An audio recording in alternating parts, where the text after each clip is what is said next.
कहा था ना मेरी मुस्कुराहट बिल्कुल इन्हीं फूलों की तरह है। और तुम कर क्या रहे हो वहाँ सर? कभी आसन दे रहे हो, कभी पद प्रक्षालन कर रहे हो और अब फूल भी चढ़ा दिया है। तुम मुझ पे वार करने आए हो कि पूजा करने? तुम्हारी पूजा तो मैं अब ऐसी करूंगा कि तुम मृत्यु के बाद भी मुझे भूल नहीं पाओगे बालक।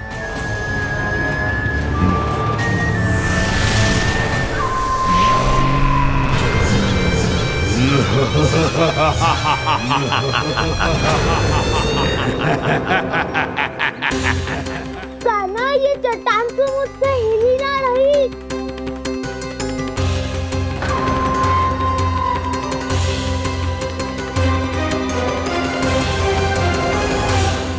अभी कंदरा के अंदर कुछ क्षणों में ही प्राण वायु समाप्त हो जाएंगे। तुम्हारे सारे सखा एक एक कर अपने प्राण त्याग देंगे और तुम्हारा वध करूंगा मैं।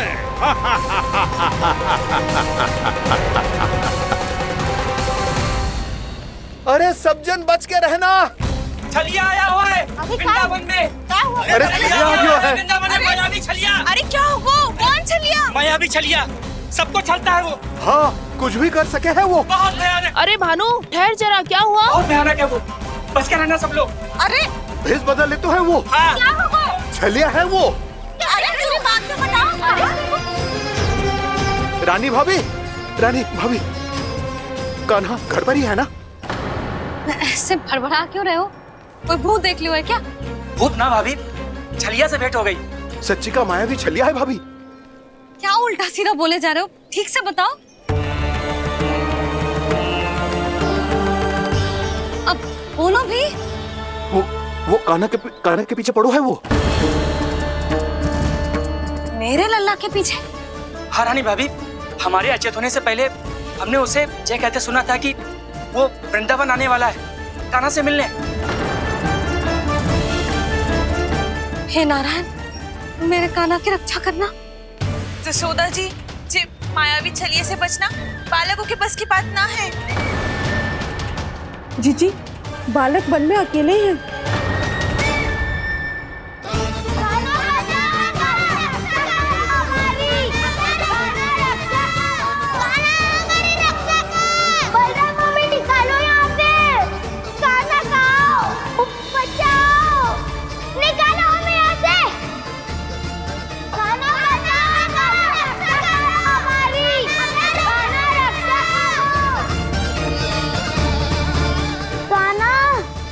चट्टान तो मुझसे हिल ही ना रही।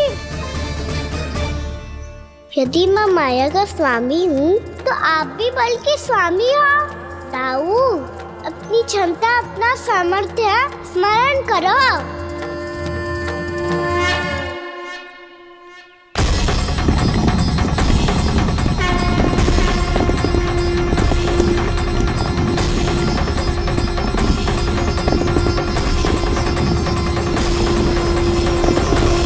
इससे पहले कि वो कंदरा का द्वार खोल के तुम्हारे सखाओं को बाहर निकाले, मैं तुम्हारे प्राण ले लूंगा कृष्ण।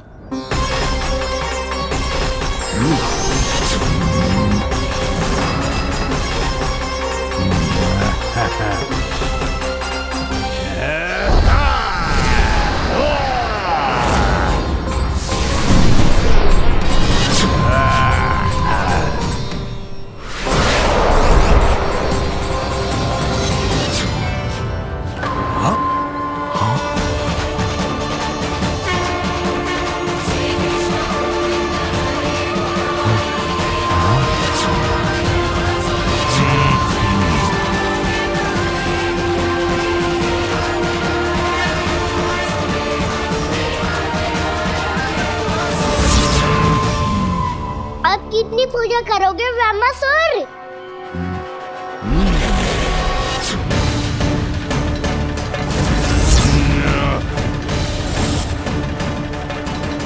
प्रभु तो खेल खिला रहे हैं इससे, और ये खेले जा रहा है विवश होकर, उनकी माया से बाध्य होकर।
जो प्रभु के सामने माया करने आया था वो स्वयं को ही माया में उलझा हुआ पा रहा है।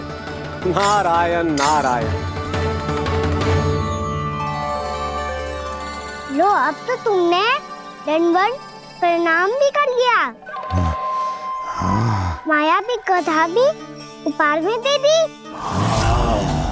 तुम चाहते क्या हो वामासुर?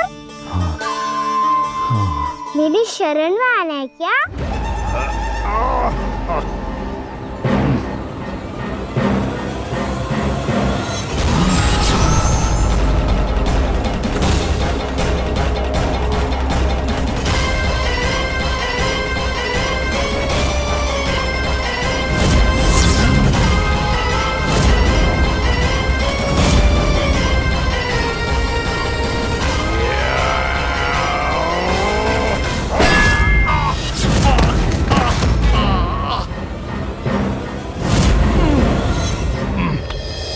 सोच विचार का समय ना है हमारे पास।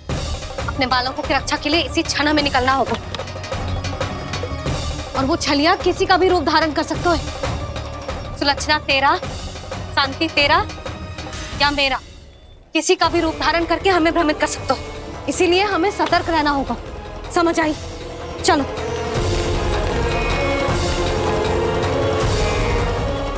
अभी भी समय है वामासुर, समझ जाओ। यदि मैया आ गई तो बात गड़बड़ हो जाएगी।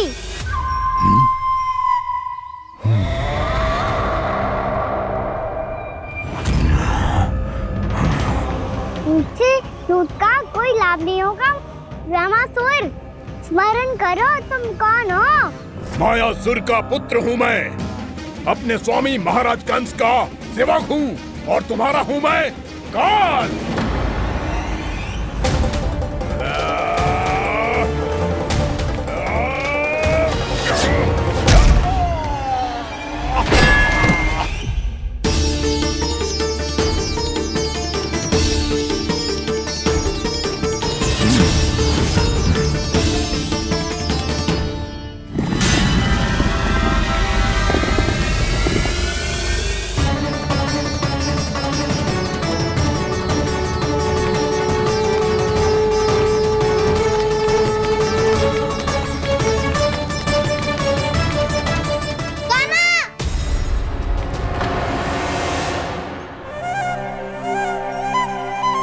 बाबा कहते हैं दुष्टों को पहले बातों से समझाना चाहिए, फिर भी ना माने तो अस्त्र ना उठाना दृढ़ता होती है।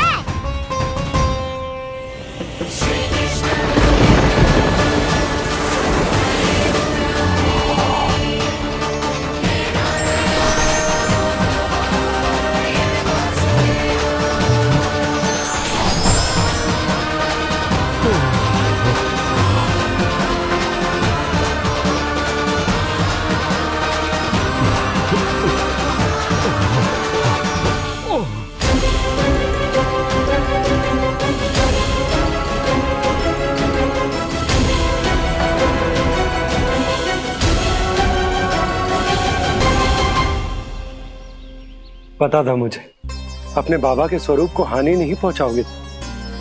सही कही तुमने। पिता की छवि ही पिता के समान भी आनंदीय होती है। वामासुर, वामासुर। ये मैं अपने वास्तविक रूप में कैसे आ गया?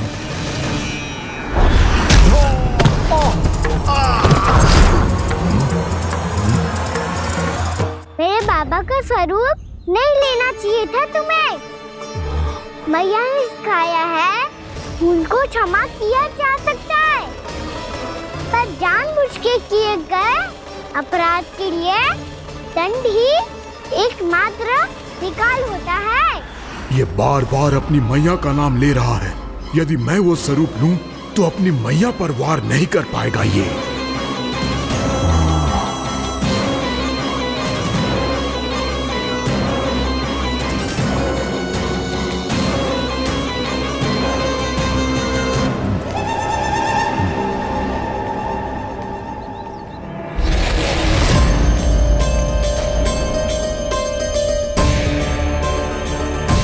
लल्ला, मैं तेरी मैया हूँ, अपनी मैया को मारेगा? बच गया। समझाया था पर तुमने एक बार फिर से मूर्खता कर ही दी। इस पर तुमने पहले से भी बड़ी और पहले से भी भयंकर भूल किया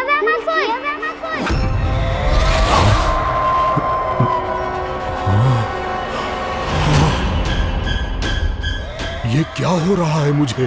बार बार मेरा रूप क्यों बदल रहा है? ममता को समझे बिना अधिक समय तक मैया का स्वरूप हरण करके नहीं रख पाओगे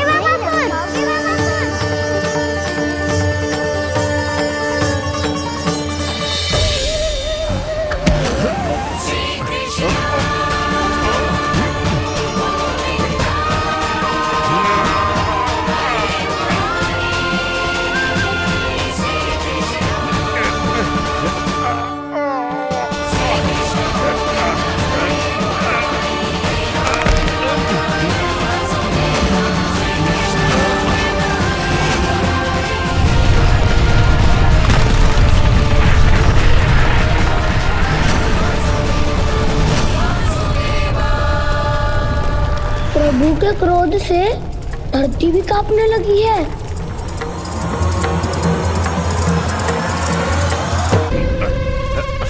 पुत्र को मारने के उद्देश्य से एक मां का रूप लिया तुमने।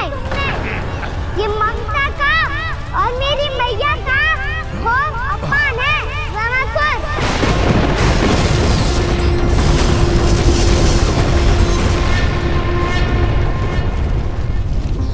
इससे पहले इस असुर के कारण निर्दोष प्राणियों का कोई अहित हो, मुझे कुछ करना होगा। यदि मैं माया का स्वामी हूँ तो आप भी बल के स्वामी हो। दाऊ, अपनी क्षमता, अपना सामर्थ्य स्मरण करो।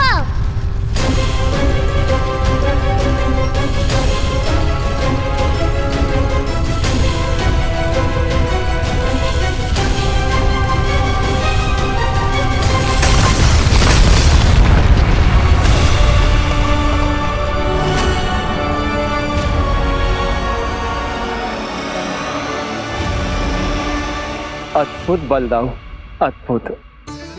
अपने बल का उचित प्रयोग करके आपने प्राणियों को हानि होने से बचा लिया और ये भी सिद्ध कर दिया कि इस युग में आपसे अधिक बलवान और कोई नहीं होगा। आज से आप बलदेव के नाम से भी जाने जाएंगे। आज से आप बलदेव के नाम से भी जाने जाएंगे। आपके चरणों का ये चिन्ह युगों युगों तक आपके बल की कथा कहता रहेगा। बलराम का चरण चिन्ह।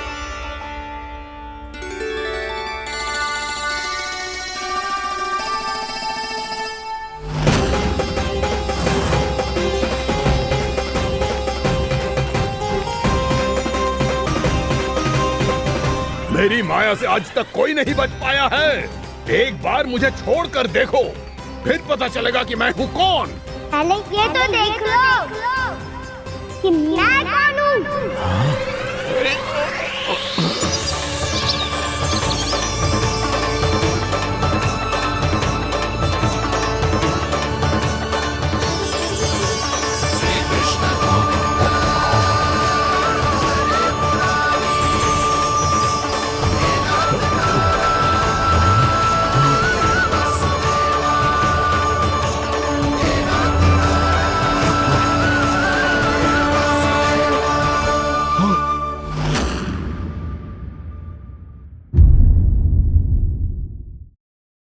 शांति तो मोक्ष में ही है, इसीलिए मैं तुम्हें मोक्ष का वरदान देता हूँ।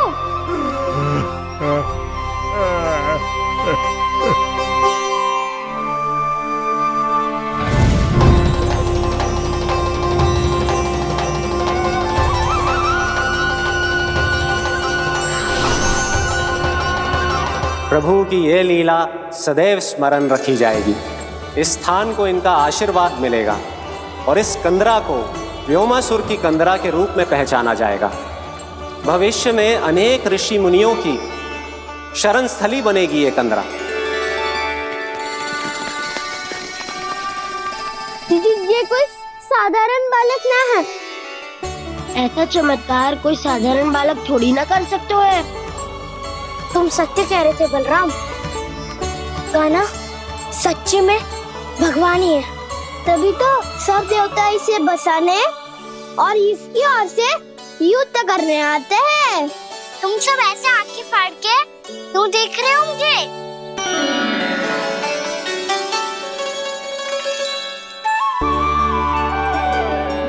बलराम, तुम बलवान हो और कान्हा भगवान है। दूर दूर तक कोई दिखाई ना दे रहा है। ना जाने किस हाल में होंगे बालक। कहीं हम ही तो मार्ग ना भटक गए शीघ्रता के चक्कर में। अब तो एक पग भी ना चलो जा रहे हो। जल, किसी के पास जल है क्या? कंठ तो मेरा भी सूख रहा है मौसी। भाभी, निकट ही जमुना जी है, कहूँ तो वहाँ से जल ले आओ। मैं भी जा रही हूँ भाभी, एक से भले दो।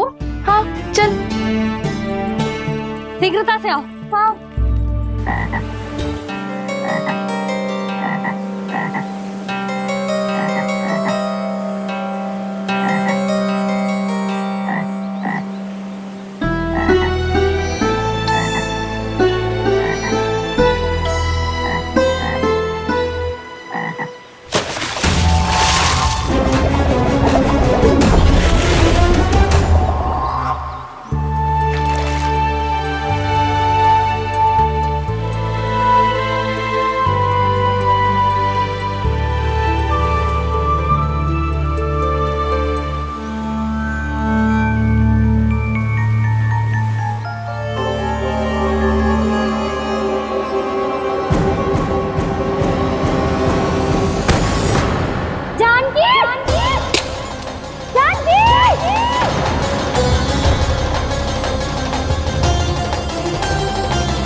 जानकी, जानकी, क्या होगा इसे? देखो ना जी, अब छलिया की सूचना मिलते ही हम सब बालकों को ढूंढने चली गई और ढूंढते ढूंढते सबको बहुत प्यास लगी आई जी। तो जानकी जमुना जी की नदी से जल लेने गई और उसने जमुना जी का पानी पिया और उसकी जेदशा हो गई। बालक कहाँ है? वो ठीक तो है ना? ऊपर से सब ठीक है, पर भीतर से बहुत भयभीत है सब। जानकी तो बिल्कुल नीली पड़ गया है। लग तो है विष फैल गया है इसको पूरे तन में। मथुरा के सर्वश्रेष्ठ विदेह जी को बुलाए गए हैं उसके उपचार के लिए। जैसे ही इसने जल को मुंह से लगाया, जे गिर पड़ी। चटपटाने का अवसर भी ना मिलो। हाँ वैद्य जी, और निकटी मृत पशु भी पड़े हुए थे। हाँ, मैंने भी अस्थियां देखी थी। इसका तो यही अर्थ हो सकता है कि समस्या वहाँ के जल में ही हो। वैद्य जी, आप रोगी की नाड़ी पे ध्यान दो ना। जे गोपिया क्या कह रही है उसे सुनने की आवश्यकता ना है। जब तक विष के कारण का पता नहीं चल जाता, हम उपचार कैसे कर सकते हैं रानी जी? जी, वो निकट ही यमुना जी में एक विशेष क्षेत्र है। ये सब उसी के जल की बात कर रहे हैं। तब तो ऐसा भी हो सकता है कि किसी विषैले सर्प के काटने का प्रभाव हो। पर सर्प के काटने का चिन्ह ना है उसके तन पे। सर्प जब काटता है तब उसके दांत के चिन्ह बन जाते हैं। मुझे पता है, बड़े बड़े सर्प को काटते हुए देखो है मैंने। एक दिन अब बस कर उज्जवल, ये बड़ी बड़ी हाँकने का समय ना है। पर यदि सर्प ने ना काटा है, फिर जानकी की ये दशा किसने की? अवश्य किसी राक्षस ने की होगी।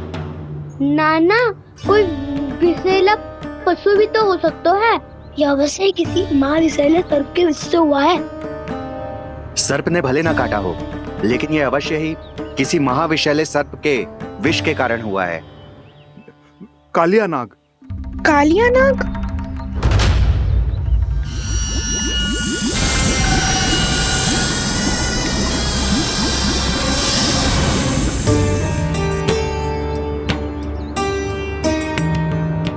संकेतों से तो ऐसा लगता है कि जानकी ने कालियानाग के क्षेत्र के विशाला जल पी लियो है। कालियानाग एक लोक श्रुति है, कल्पना में गढ़ी हुई एक कथा और कछु न है। हमें जाके पता लगाना पड़ेगा। पर हमें वहां जाने से मना किया है ना बड़ों ने। उज्जवल सही कह रहे हो है, इस समय जानकी के स्वार्थ से अधिक महत्वपूर्ण और कछु ना है। जानकी हमारे लिए ही जलाने गई थी जी, ना मैं उसे जाने देती ना जैसा वो तो। वैद्य जी आप शीघ्र कछु करो, कैसे भी कछु भी करो, पर इसके प्राण बचा लो।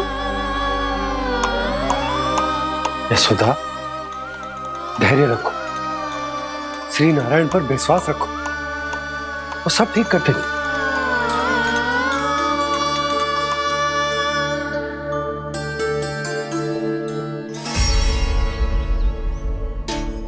विष की काट की मेरे पास जितनी जड़ी बूटी थी मैंने सब अर्क बना के पिला दी, पर इसकी दशा में अभी तक कोई सुधार नहीं दिख रहा है।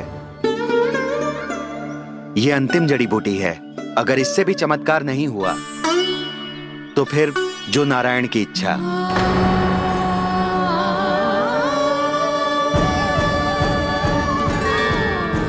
पर कोई तो उपाय होगा जानकी को बचाने का। कान्हा, यदि तुझे किसी औषधि के बारे में पता है हमें बता दे, हम जाके ले आएंगे।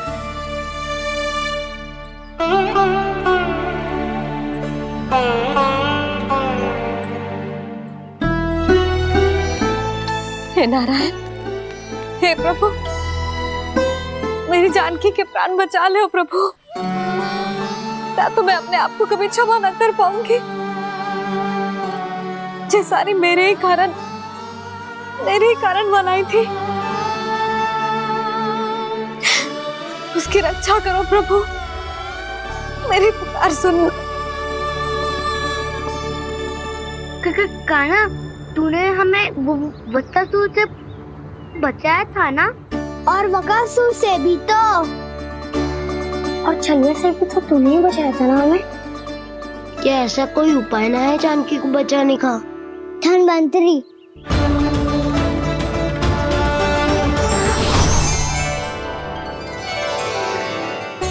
मैं आ गया हूं प्रभु, चिंता मत कीजिए, आपके आदेश का पालन अवश्य होगा। यशोदा मैया,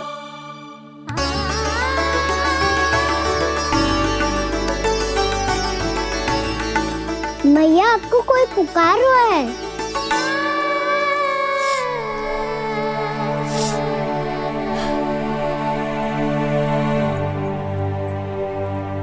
चिंता मत करो मैया, अब धन्वंतरी जी आ गए हैं, वो सब संभाल लेंगे। धन्वंतरी जी कौन है? जिन्होंने संसार का आयुर्वेद दिया, आरोग्य के देवता, वे श्री नारायण के अवतार।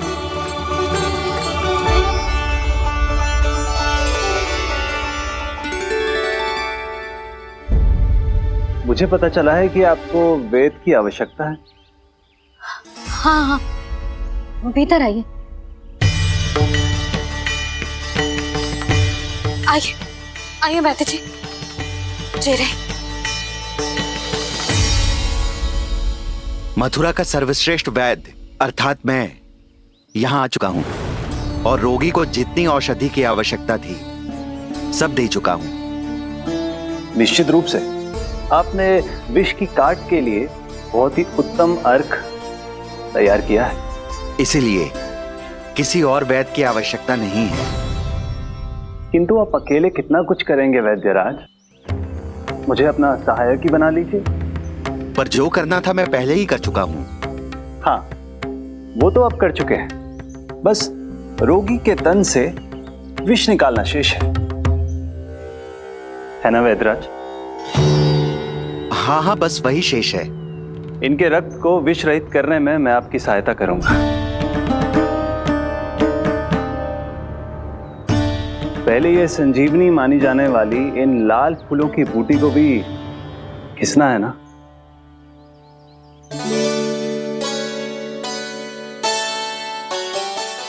हाँ हाँ, तुम सही कह रहे हो, इसे अच्छे से घिसो।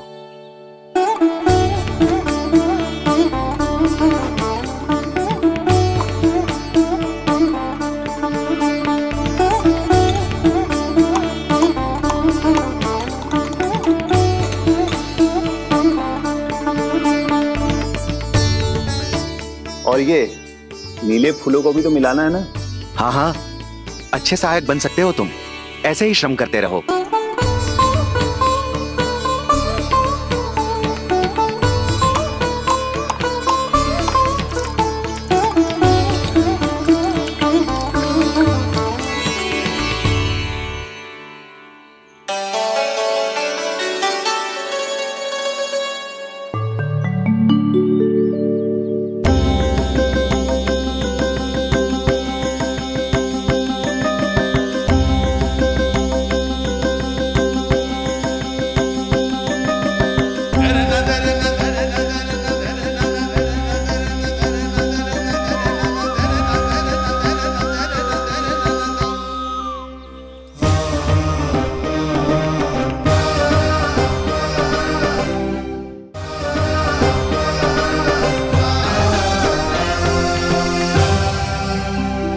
जानकी स्वस्थ तो हो जाएगी ना धन्वंतरी जी?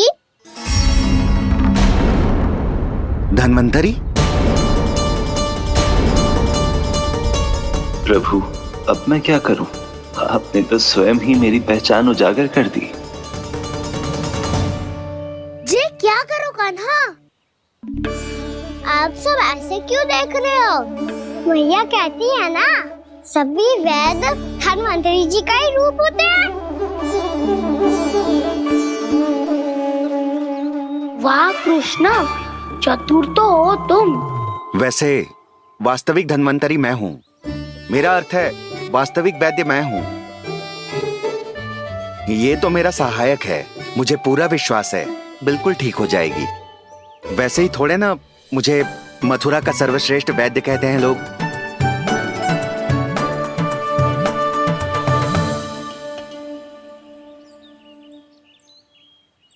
जसोदा भाभी, जसोदा जी, जानकी को चेतना आ गई। जानकी, जानकी, जानकी, तू ठीक है ना? क्षमा करना भाभी, मैं आपके लिए जल ना ला पाई। बस बहुत भूख लगी है। मैं अभी कछु लाती हूँ। जानकी माखन खाओगी?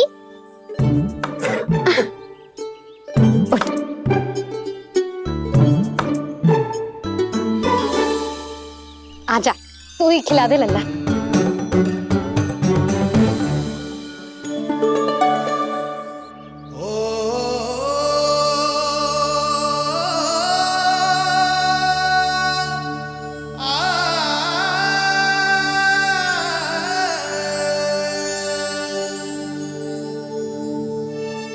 तुम सब मेरे लल्ला को माखन चोर कहती हो ना? आज देखो, अपना ही माखन जानकी को खिला रहे हो।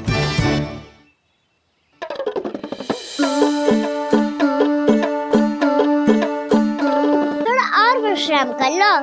सदैव तुम हम सबकी सेवा करती हो, आज मैं तुम्हारी सेवा करूंगा। जानकी की जिद तब हुई जब जय यशोदा काकी की सेवा कर रही थी, और अब देखो स्वयं भगवान ही इसकी सेवा कर रहे हैं। जानते हो इससे क्या सिद्ध होता है? जो भी यशोदा मैया की पूजा करेगा, अर्थात अपने माता पिता की सेवा करेगा, उनके साथ सम्मान से व्यवहार करेगा, ईश्वर स्वयं उसका ध्यान रखेंगे। कभी धन्वंतरी के रूप में तो कभी स्वयं कान्हा के रूप में। भक्त और भगवान का देखो कैसा ये अनुराग, स्वयं करे सेवा प्रभु अद्भुत गोपी का भाग्य। प्रभु इन सब पृथ्वीवासियों से कितना घुल मिल गए हैं। ना तो ये प्रभु को भगवान मानते हैं और ना ही प्रभु अपने आप को इनसे सर्वश्रेष्ठ समझते हैं। अपने आचरण से ये सिद्ध कर रहे हैं कि ये सभी में हैं और सभी इनका ही अंश है।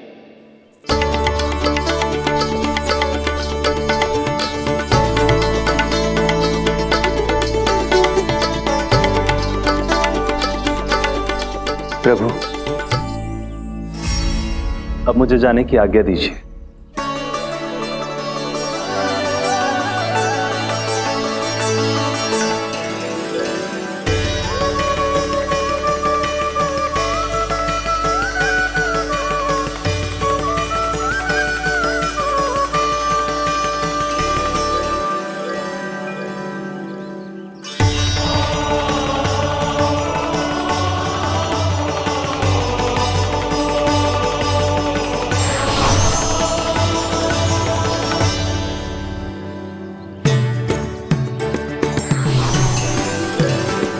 कान्हा ने तो सच्ची में धन्वंतरी जी को बुला लिया था।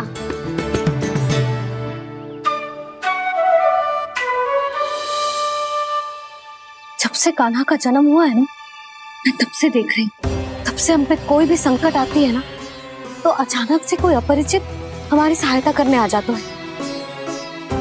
और जाते समय कान्हा की आज्ञा लेके जाते है, और कभी कभी तो इसे प्रभु बोल के जाते है। बाबा संभालो।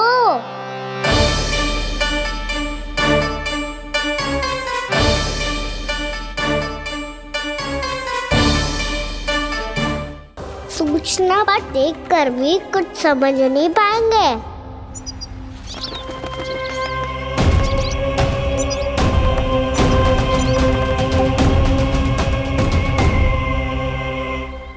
तो तुम्हारे कहने का अर्थ यह है कि व्योमासुर मारा जा चुका है और वो बालक अब भी जीवित है। हाँ महाराज, मैंने गोप बालकों को कहते सुना था कि कृष्ण ने छलिया को मोक्ष दे दिया है, पर वृंदावन सुरक्षित नहीं है महाराज। वो एक बहुत बड़ी समस्या से जूझ रहे हैं। कैसी समस्या? गांव के निकट क्षेत्र में किसी विषैले सर्प का निवास है। उसके विष का प्रभाव इतना भयानक है महाराज, जैसे विष ना हो, स्वयं हलाहल हो। मेरी कोई भी औषधि रोगी का उपचार नहीं कर पा रही थी। निकट के क्षेत्र में कहाँ है वो सर्प? गोप मानते हैं कि वो सर्प गांव के निकट यमुना नदी के जल में रहता है। मुझे तो लगता है महाराज, ये कालिया नाग की कथा कोई किंवदंती या लोक श्रुति नहीं, एक सच्चाई है, एक विषैली सच्चाई।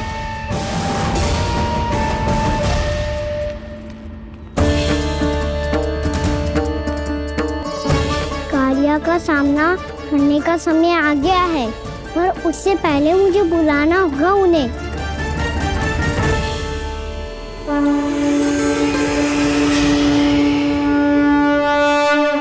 संसार के दारुण भय का नाश करने वाले, सभी कष्टों का हरण करने वाले, विश्व का समस्त ऐश्वर्य प्रदान करने वाले, कमल जैसे लोचन, मुख और चरणों वाले आजानुभुज श्री राम को मैं बार बार नमस्कार करता हूँ।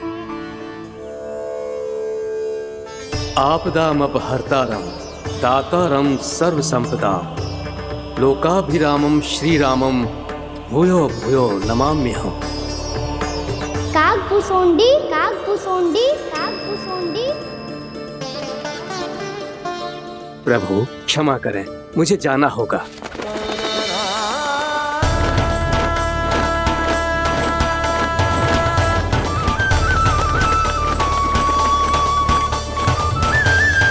प्रणाम प्रभु। अनेक बार मैं आपके दर्शनों के लिए आया प्रभु। कभी नंद भवन के झरोखों से आपके दर्शन करके चला जाता था, तो कभी दूर किसी वृक्ष की आड़ से आपको निहार लिया करता था। आज आपने स्वयं मुझे बुलाकर धन्य कर दिया प्रभु।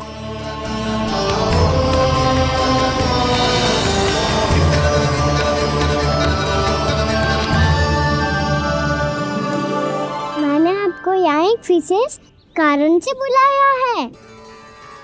आपके श्राप से इस कालिया नाग को मुक्त करने का समय आ गया है। ये तो बहुत ही उत्तम समाचार है प्रभु।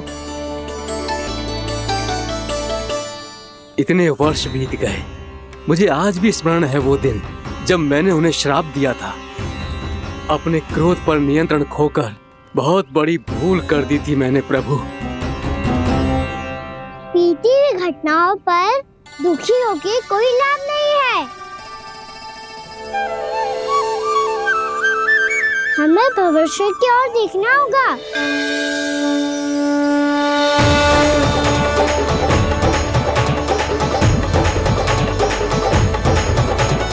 आदेश कीजिए प्रभु, क्या आज्ञा है आपकी? जब मैं कालिया नाग का सामना करने जाऊं, तो आप यही रहेगा। आपको अपने आप पता चल जाएगा कि कब क्या करना है। और हाँ, लौटते जाते समय नारद मुनि से कहिएगा, वो आकर मुझसे भेंट करे। अवश्य प्रभु, प्रणाम। क्या इसने सच्ची में देवर्षि नारद को बुलाया है? नारायण नारायण, आपको संदेश भेजने की आवश्यकता नहीं थी। आप स्मरण करते और मैं चला आता। तुम्हारा कल्याण हो नारद।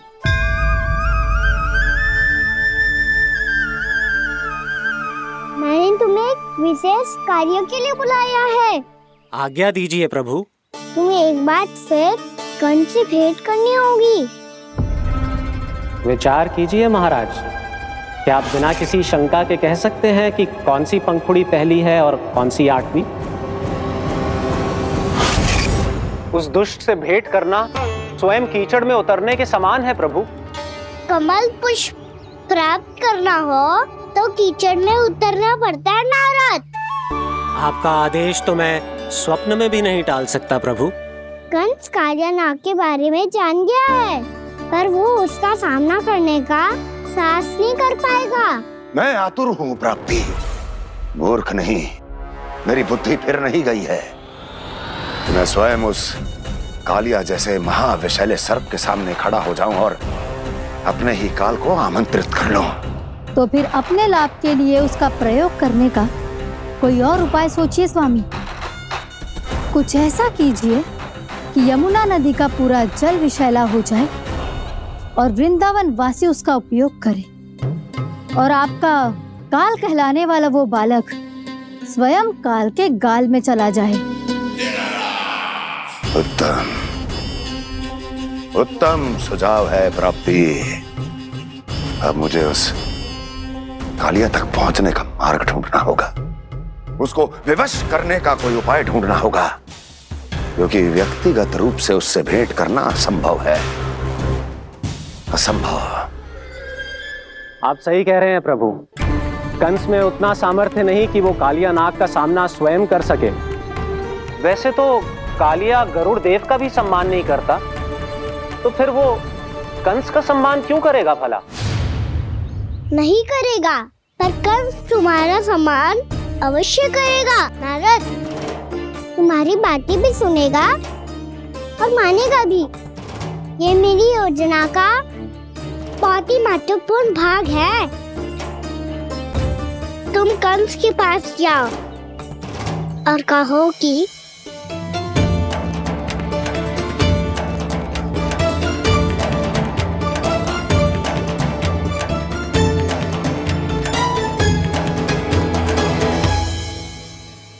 संतान अपने माता पिता को तीर्थ का सौभाग्य दिलाती, और मेरा लल्ला कितना महान कि उसने हमारे घर को ही तीर्थ बना दिया।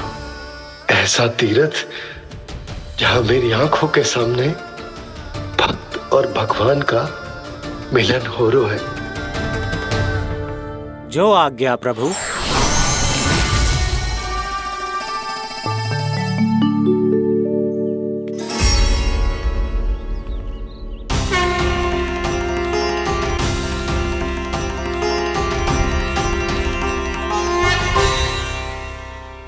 बाबा, कान्हा, ये सब क्या चल रहा है? पहले काग भुसुंडी जी और फिर जे नारद जी। क्या योजना बना रहे हो तुम?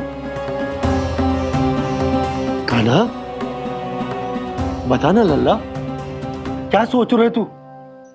कान्हा देख, अगर तुझे अपने बाबा को ना बताना हो ना, तो अपने भक्त को बता दे। क्या सोच रहे हो लल्ला? क्या करने वाले हो आप?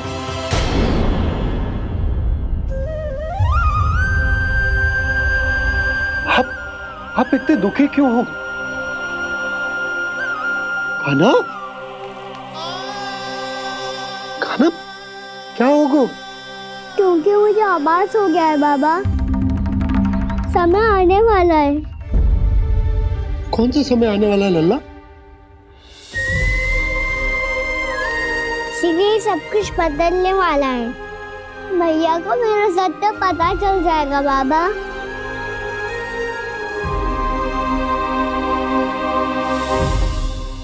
पर लल्ला, इसका काग भुसुंडी और कालिया नाग से क्या संबंध है? ऐसा क्या हुआ था और क्या होने वाला है?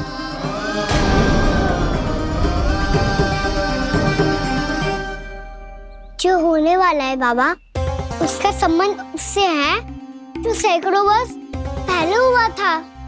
महर्षि भृगु के एक वंशज थे वेद शिरोमणि, जो विंध्याचल की पहाड़ियों में साधना कर रहे थे। तभी वहाँ अश्वशिरा नाम के एक दूसरे मुनि आमंत्रण के बिना ही आ गए। कितना सुंदर और शांतिपूर्ण आश्रम है। यहाँ प्रभु की साधना करने में बहुत आनंद आएगा। शीघ्र ही अश्वशिरा मुनि उपस्थिति के कारण होने वाले व्यवधान से बाध्य होकर वेद शिरोमणि ने अपनी आंखें खोली। कौन हो तुम और यहाँ क्या कर रहे हो? आपके आश्रम में बहुत शांति है मुनिवर। साधना करने के लिए बहुत ही उत्तम स्थान है ये।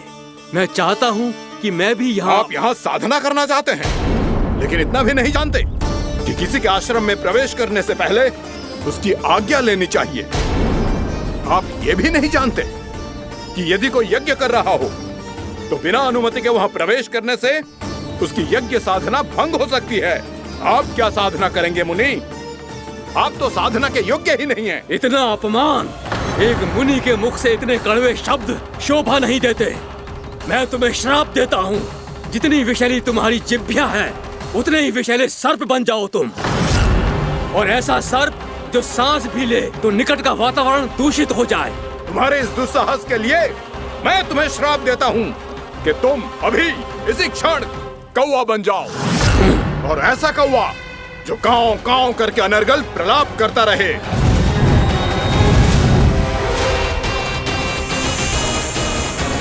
ये मैंने क्या किया? ये मैंने क्या किया? क्रोध के कारण दोनों ने एक दूसरे को श्राप दे दिया। पर दोनों ही मेरे भक्त हैं, और भगवान होकर मैं अपने भक्तों को इतनी कठिनाई में कैसे देख सकता था। इसीलिए जिस संकट में उन दोनों ने अपने आप को फंसा लिया था, उसका समाधान करने में मैं उनके पास गया। देखिए ना प्रभु, ये क्या हो गया हमसे? हमारी रक्षा कीजिए प्रभु, मार्ग दिखाइए हमें। क्रोध पर नियंत्रण ना होने के कारण आप दोनों ने एक दूसरे को बहुत ही भीषण संकट में डाल दिया है। अब दोनों ही तपस्वी, तप के बल से दिए गए आपके श्राप को लौटाना भी संभव नहीं है। प्रभु, कोई तो उपाय होगा, हम आपके शरण में हैं प्रभु। अपराध तो हमसे हुआ है प्रभु, पर अब आपसे ही आशा है। कुछ ऐसा कीजिए भक्त वत्सल, जिससे हम दोनों के श्राप का प्रभाव कुछ कम हो जाए। आप दोनों ही मेरे भक्त हैं, इसलिए आपकी पीड़ा का निवारण करने का एक उपाय है मेरे पास। वेद शिरोमणि, जब आप कालिया नाग बनेंगे तो आपको मेरे चरणों को अपने शीश पर धारण करने का सौभाग्य मिलेगा। और अश्व शिरोमणि, आप काग योनि होने के बाद भी आप श्रेष्ठतम ज्ञान और सर्वाधिक यौगिक सिद्धियों के स्वामी होंगे और प्रवचन दिया करेंगे। इसके बाद अश्वशिरा मुनि काक भुसुंडी बन गए, जिन्होंने आगे चलकर स्वयं गरुड़ देव को रामायण सुनाई और मुनि वेदशिरा महर्षि कश्यप और देवी कत्रियों के पुत्र कालियानाग बनकर जल में। और अब वही कालियानाग जमुना जी में, जिनके कारण जानकी के प्राण लगभग चले ही गए थे। अब कालियानाग को उचित स्थान पर भेजने का समय आ गया है बाबा।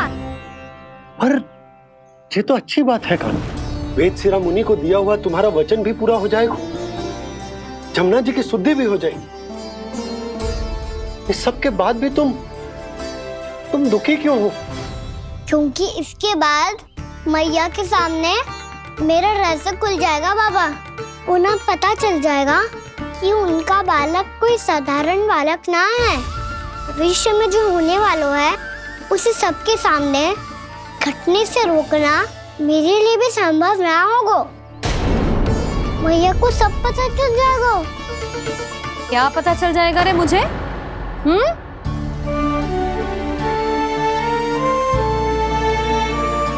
यही कि सबसे अधिक प्रेम मैं आपसे ही करता हूँ। अब बस भी कर, चलो भोजन के लिए बुलाने आई थी तुम दोनों को। भूखा थोड़े ना रहने दूंगी अपने लल्ला को, मेरा लल्ला दुर्बल हो जाएगा ना। आप खिलाओगे तो ही खाऊंगा। हाँ ठीक है, मैं ही खिलाऊंगी। अब चल, आओ जी चल।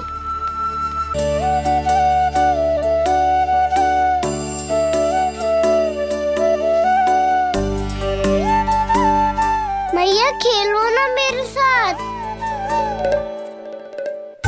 मैया सुनो ना, मेरी बात ना मानोगी? अभी बहुत कार्य पड़े लल्ला, देख जानकी को औषधि भी देने जानो है ना। औषधि मैं दे दूंगा, फिर तो खेलोगी ना आप मेरे साथ। पिछले कुछ दिनों से अपनी मैया का अधिक से अधिक प्रेम पाने का प्रयास करो है कान्हा। इसका तो एक ही अर्थ हो सकता है कि कछु बहुत बड़ो होने वाला है।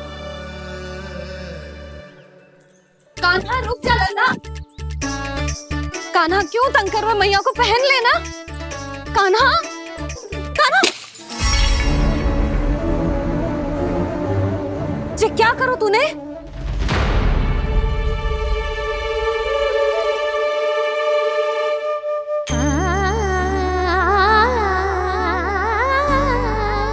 अच्छा ठीक है, अब मुंह लटकाने की आवश्यकता ना है। ये ले।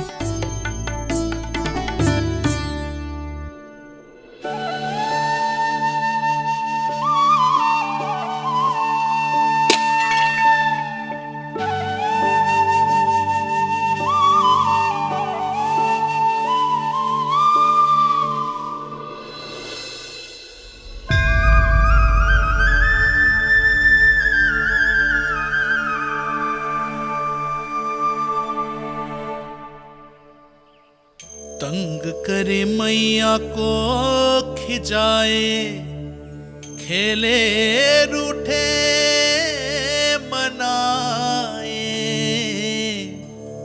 लीला अनोखी करके शरारत, कान्हा दंड भी पाए।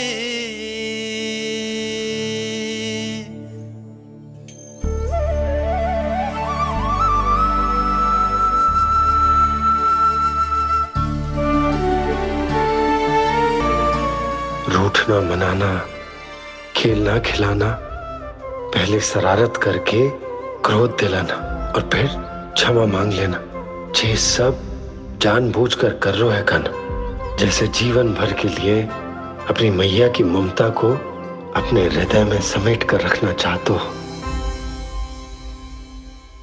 कैसे कैसे करूं उस कालिया से मित्रता, कैसे करूं उसका उपयोग?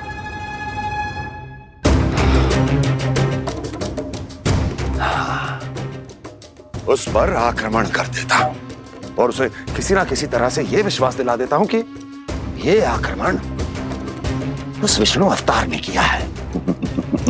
फिर वो क्रोध में आकर सारे वृंदावन वासियों को अपने विष से समाप्त कर देगा। उचित है, ये उचित है। नारायण हरि, नारायण हरि।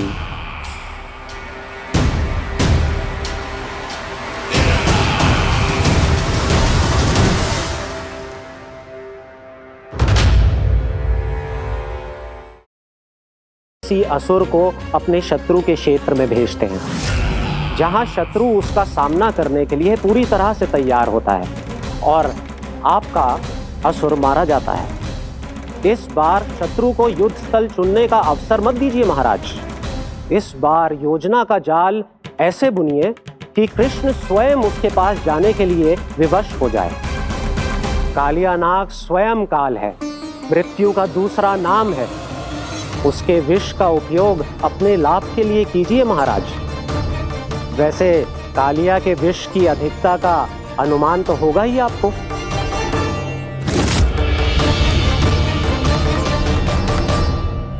एक बार जो उसके क्षेत्र में पहुंच गया, फिर उसके विष से बचना असंभव है।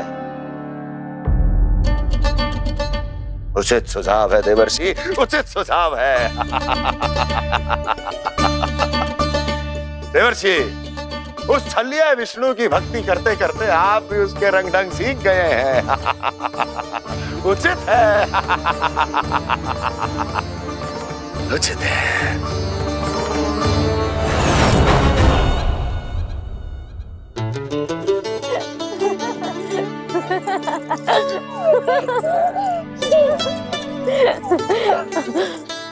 बस बस, बहुत आनंद ले लियो लल्ला। बस अब दूध पी ले। ठहर ठहर, गर्म है। जी ले पी।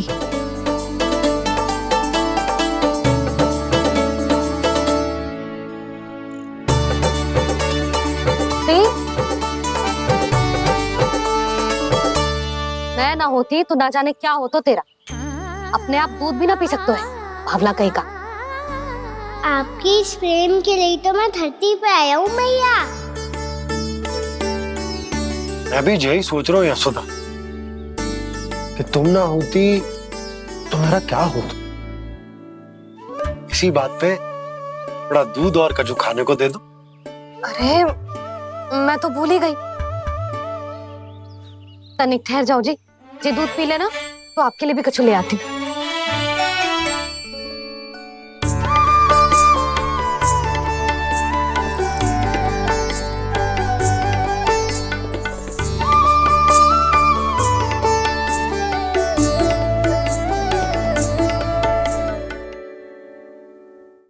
प्रणाम महाराज।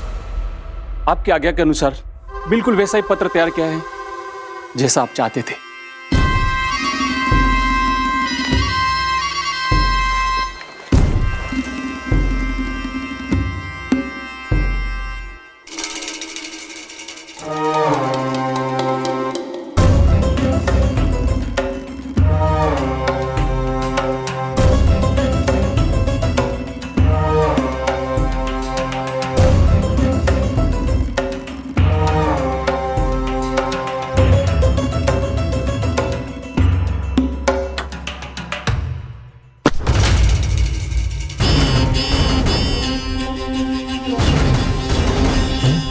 कृष्ण जन्म से लेकर आज तक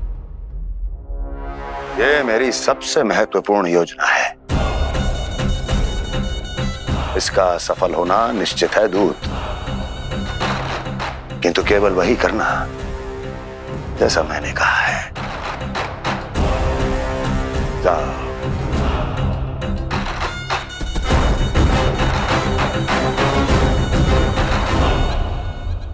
कान्हा,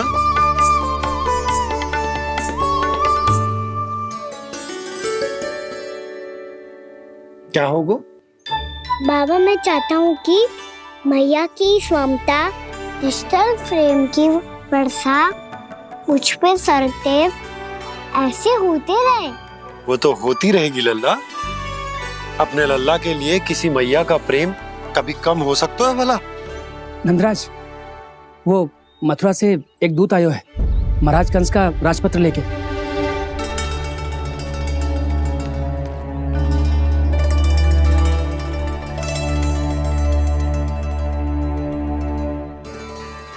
कान्हा अब क्या करने वाला है?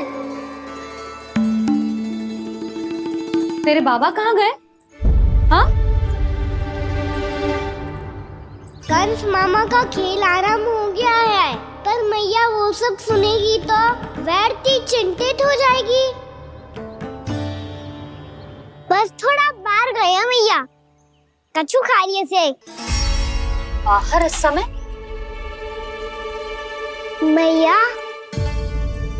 क्या होगा? मैया देखो ना, पीठ पे कछु हो रहा है। मेरा हाथ ना पकड़ो, आप करो ना। यहाँ? क्षमा करना मैया, पर अभी बाबा को ही संभालने दो ये सब।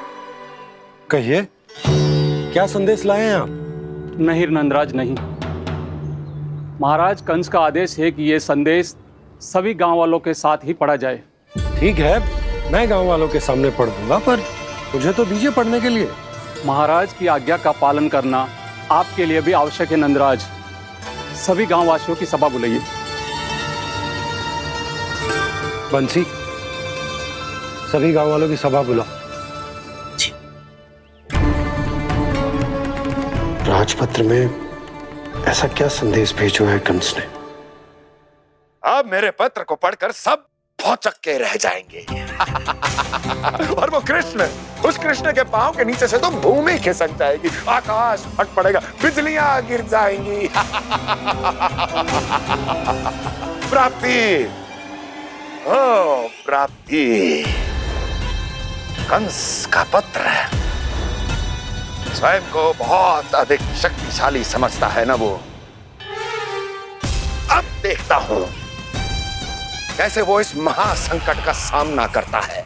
वो कृष्ण, वो अपनी मृत्यु स्वयं चुनेगा या मृत्यु की वेदी पर चढ़ा देगा प्रिय वृंदावन वासियों को।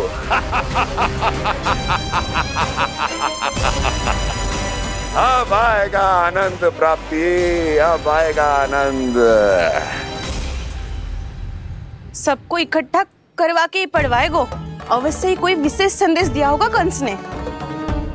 मैं भी यही सोच रही हूँ सुलक्षणा जी, कछु ना कछु तो विशेष है, और जे हो क्या सकता है? हाँ, बात तो सही है। ऐसा क्या हो सकता है? सभी गांव वासियों के सामने कहा जाए, कछु तो विशेष अवश्य लग रहे हो। बाहर तक कोलाहल क्यों हो रहा है? मैया, मैया, अब क्या होगा? मैया देखो ना, सर पे कछु हो रहा है। लल्ला, नारायण ने तुझे हाथ दिए हैं ना? पीठ की बात अन्य थी। अपने सिर की सेवा स्वयं कर। सर पे तो हाथ पहुंच रहा है ना?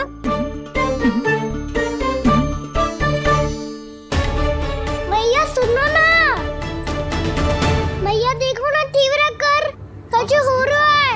मैया देखो ना, तीव्र कछु हो रहा है।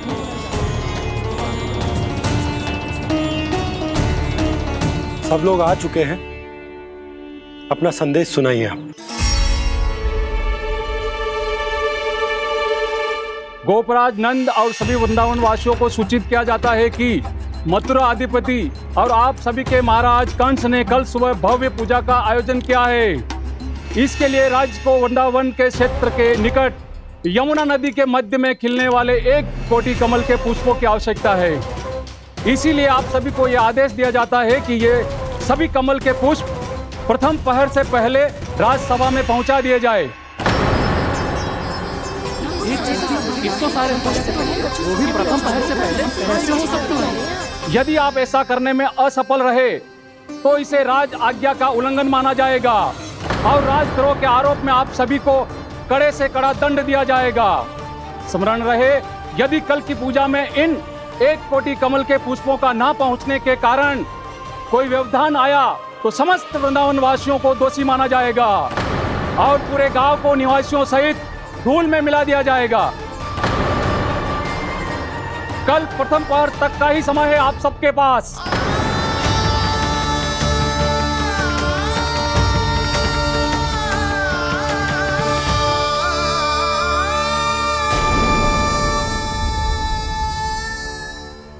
कमल पुष्प, वो भी कल प्रथम प्रहर में?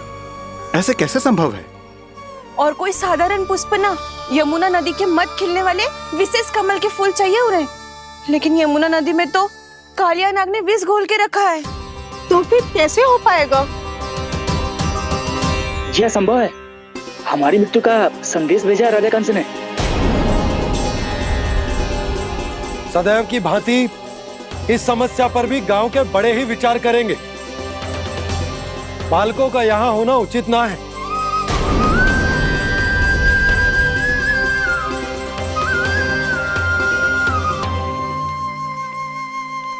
लल्ला, ले जे गेंद ले, जा अपने सखाओं के साथ खेल। सुबह उज्जवल, मधुमंगल वसंता, देखो भैया ने क्या दिया है। चलो खेले, बहुत आनंद आएगा आज।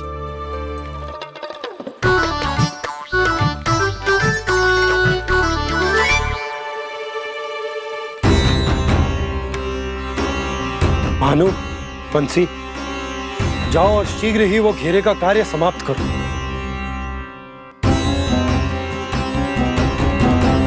पर कछु ना कछु तो करना पड़ेगा ना। पर हम कर ही क्या सकते हैं?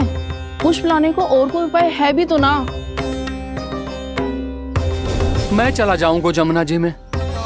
वैसे भी मेरे जीवन के कितने दिन शेष बचे हैं। गांव के लिए, समाज के लिए कुछ करके मरूं, तभी तो शांति मिलेगी। ना काका, यदि आप उस विषैले जल में छलांग लगा भी दोगे, किंतु 1 कोटि कमल पुष्प एकत्रित कर पाना आपके लिए संभव ना है। इससे अच्छा है कि मैं चला जाऊं। यदि मैं मर भी गया तो मेरे पीछे रोने वाला कोई ना है। किसी को कहीं जाने की आवश्यकता ना है। गोप नरेश होने के नाते ये मेरा कर्तव्य है कि मैं आप सबकी रक्षा करूं। नंदराज, आपको जाना है तो जाओ। हरिया, काका, भैया सब चले जाओ। लेकिन आपको पता है वहाँ का जल कितना विषैला है। आप लोग एक क्षण भी जीवित नहीं रह पाओगे। फिर कैसे इकट्ठा करेंगे 1 कोटि कमल पुष्प? आप बात तो सही कह रही हैं शांति। उस दुष्ट कंस ने ऐसी मांग रख के हम सबको फंसा दिया। हम में से कोई भी क्यों ना चला जाए और इस संकट का समाधान ना निकलेगा। कान्हा, बताना कौन सा खेल खेलें? गेंद पकड़ खेलते हैं। पर एक बात सुन लो सब, कोई भी तीव्र गति से ना फेंकेगा गेंद को। भैया ने फ्रेम बनाई है मेरे लिए। सब तैयार हो?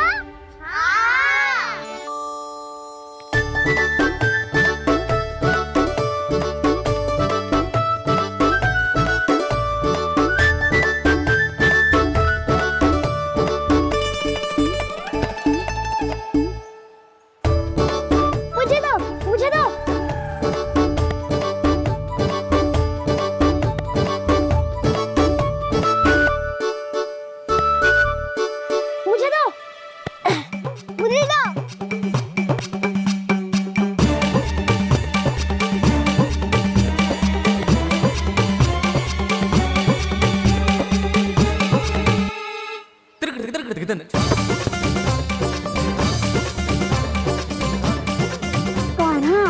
इतनी धीरे से फेंकेगो तो कैसे आनंद आएगो? थोड़ा बल लगा के फेंक। हाँ कान्हा, हम अभी बड़े हो गए हैं, तू अब भी छोटे बालकों की तरह फेंक रहा है।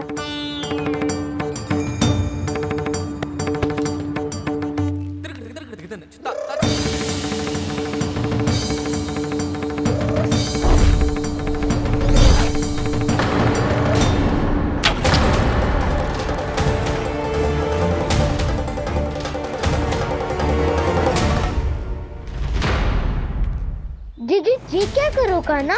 गेंद तो डूब गई।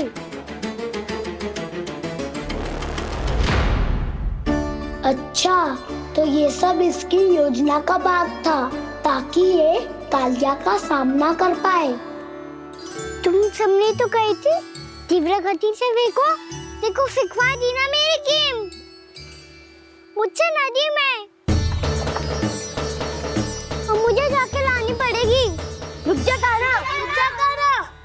ये क्या बोल रहे थे गाना? इसमें तो बहुत संकट है। कोई भी संकट मेरी मैया का उपहार खोने से बड़ा ना है। बहुत प्रेम से बना के उन्होंने दी थी। हे नारायण, कोई उपाय समझ में ना आ रहा है। भैया, अब कैसे करेंगे हम अपने गांव की रक्षा? कीड़े पड़ेंगे उस दुष्ट को। यदि उसके कारण किसी के प्राण चले गए तो कौन सा फल मिलेगा उसे इस पूजा का? तुम सही कह रही हो यशोदा। हमारे पास कोई और दूसरा विकल्प भी तो ना है। यदि हमने मथुरा की राज आज्ञा का पालन ना किया तो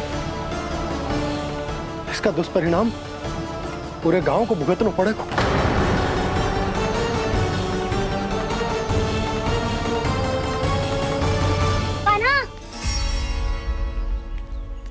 हमें पता है कि तू भगवान है, दिव्य है, बहुत शक्ति है तुझमें।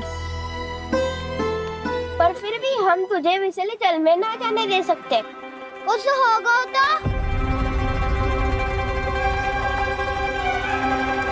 तुम सब इतनी हट कर रहे हो तो ठीक है, ना जाऊंगा।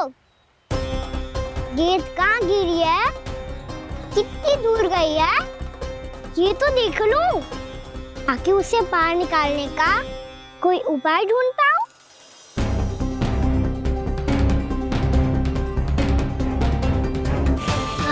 हाँ।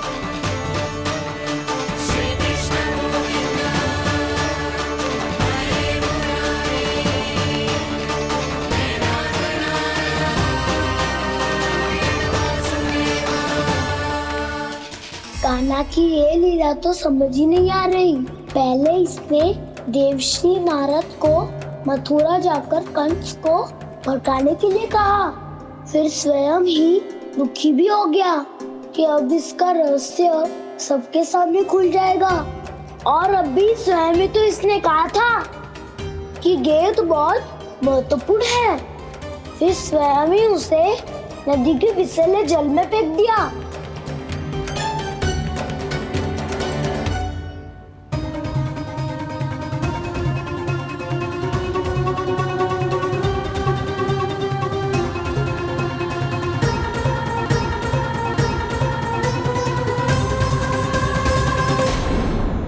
तुम्हें ही देखते रहना चाहता है, किंतु यदि हमारे पति जाग गए तो तुम्हें अवश्य हानि पहुंचाएंगे। ये बहुत विषैले है बालक, कालकोट जैसे भयानक, इनके विष से तुम नहीं बच सकोगे। नंदराज, कालिया नाग के विष का प्रभाव बढ़ते ही जा रहा है।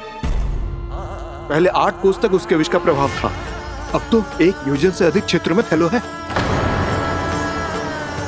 जल पीने के प्रयास से अनेक पशु मारे गए हैं और नदी के निकट के वृक्ष और वनस्पति सब नष्ट होने लगे।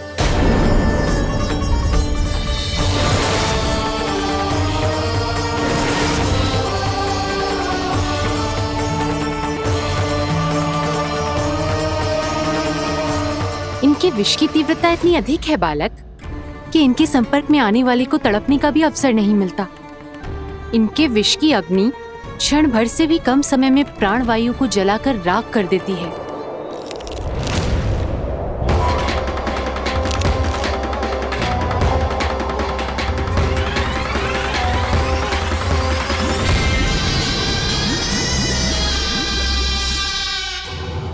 तब तो समस्या और भी गंभीर हो जाएगी।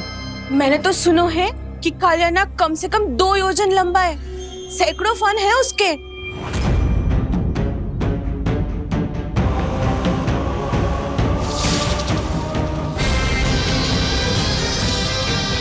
इसका अर्थ तो ये है कि हम दोनों ओर से फंस गए। एक और कंस को 1 कोटि कमल पुष्प देने जो कि कालिया नाग के क्षेत्र में पड़ते हैं, और दूसरी ओर उस कालिया नाग का विष यमुना जी के क्षेत्र में बढ़ता ही जा रहा। इसके कारण हम ही नहीं, निर्दोष पशु पक्षी भी संकट में।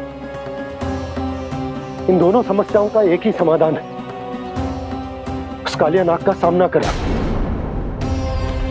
और ये ना समझ आ रहा कि हम ये करेंगे कैसे, क्योंकि ये बात साधारण मनुष्य के बस की ना, हमारे लिए ये असंभव है।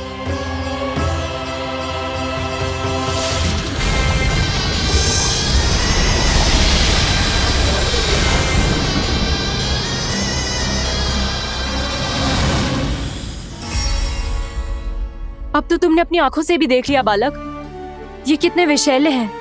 नींद में भी विष उगलते हैं। इससे पहले कि तुम्हें कुछ हो जाए, चले जाओ यहाँ से, मान लो हमारी बात। आप सब मुझे जानती भी नहीं और फिर भी मेरी इतनी चिंता कर रही हैं आप। माँ की ममता भेदभाव नहीं जानती। तुम भी किसी के पुत्र हो और हम सब भी माँ हैं। एक माँ को हर बालक में अपनी ही संतान दिखाई देती है। इसलिए हम तुमसे विनती करते हैं, वापस चले जाओ, बचा लो अपने प्राण। मेरी चिंता मत कीजिए, मुझे कुछ नहीं होगा। होगा, अनर्थ होगा यदि ये उठ गए तो।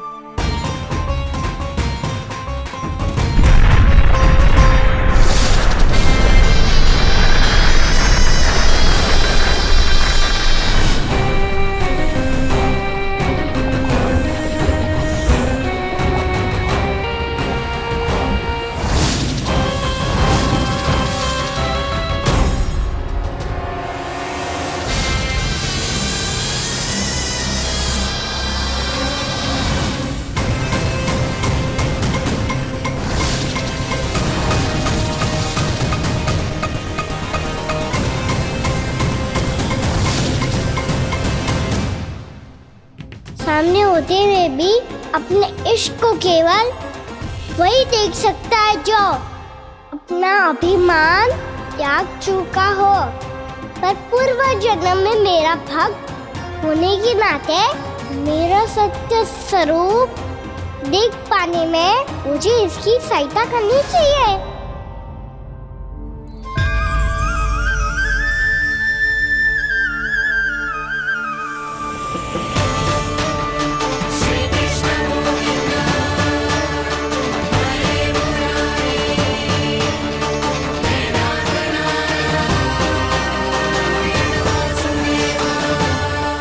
देखो हमारा छोटा सा कान्हा कैसे डट के खड़ा हुआ है। इतने विशालकाय, इतने महाभयंकर सबके सामने।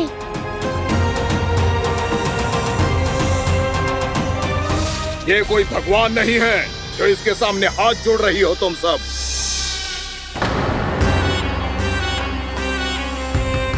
एक सामान्य साधारण बालक है ये, जो ये तक नहीं जानता कि इसके सामने है इसका काल, कालिया। तू कौन है बालक? मेरे इतने निकट आकर भी तू जीवित कैसे है? मेरी नहीं, अपनी चिंता करो कालिया। बहुत मनमानी कर ली तुमने। अब बस मैं तुम्हें रोकना हूँ। अब बस मैं तुम्हें रोकना हूँ। मैं तुम्हें रोकना हूँ। बित्ते भर का है तू, मेरे विष के बारे में जानता ही क्या है? और कहता है मुझे रोकने आया है। किससे? किससे रोकना चाहता है तू मुझे? मुझे क्रोध दिलाने की भूल मत कर बालक। अपनी फुंकार से ही तेरी इस मुस्कुराहट को अंतिम मुस्कुराहट बना सकता हूं मैं। शीघ्र बता, कौन है तू और किसने भेजा है तुझे? तुम्हें आवाज दी है कि अपनी पुकारों से तुम कितना विष भूल चुके हो। पवित्र यमुना नदी को कितना दूषित कर दिया तुमने। और यही नहीं, तुम्हारे कारण निकट के जीव जंतुओं, वृक्ष, वनस्पतियों सबको हानि पहुंच रही है। तो क्या? मुझे उससे क्या? मुझे है आपत्ति है मुझे तुम्हारे इस व्यवहार से। और इसीलिए तुम्हें यहाँ से जाना होगा, यहाँ से जाना होगा।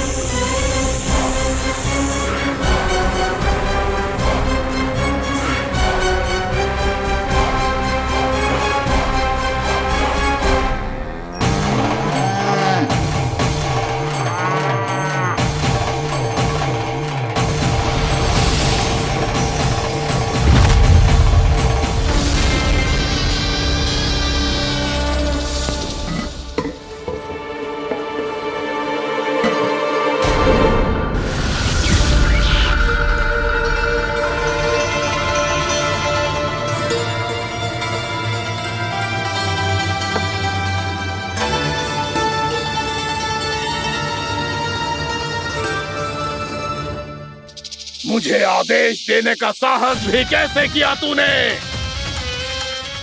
इस क्षेत्र को मैंने अपना राज्य बनाया है, मेरा परिवार रहता है यहाँ,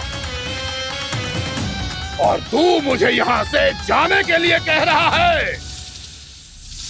हाँ, क्योंकि तुम्हारे यहाँ रहने के कारण अन्य जीवों को हानि हो रही है और मैं ऐसा नहीं होने दे सकता। मैं तो बस वही कर रहा हूँ जो एक सर्प का स्वभाव है। विष फैलाना स्वाभाविक है मेरे लिए, इसलिए मुझे चुनौती मत दे बालक। चुनौती तो मैं दे चुका हूँ कालिया। अब तो बस तुम्हें शिकार करनी है।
मैं भी चेतावनी दे रहा हूँ, यहाँ से चले जाओ।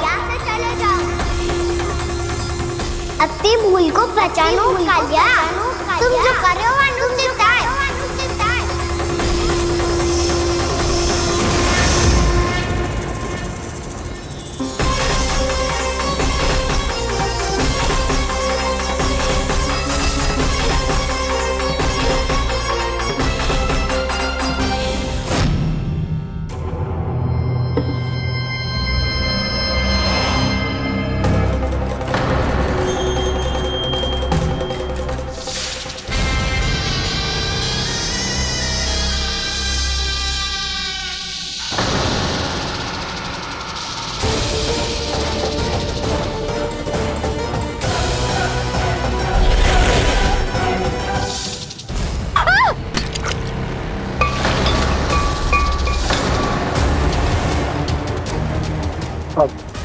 मैं आता हूँ।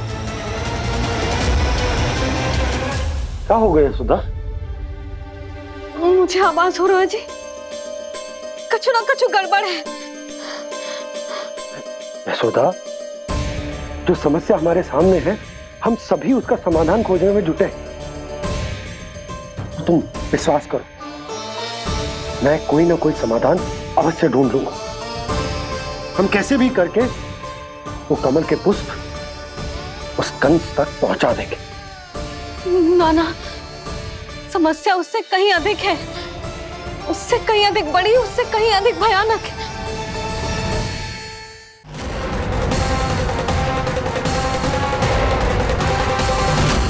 इसकी ये बूंद से ही सबके प्राण चले जाते हैं। इसने तो विष की धारियां फेंकी है खाना पे।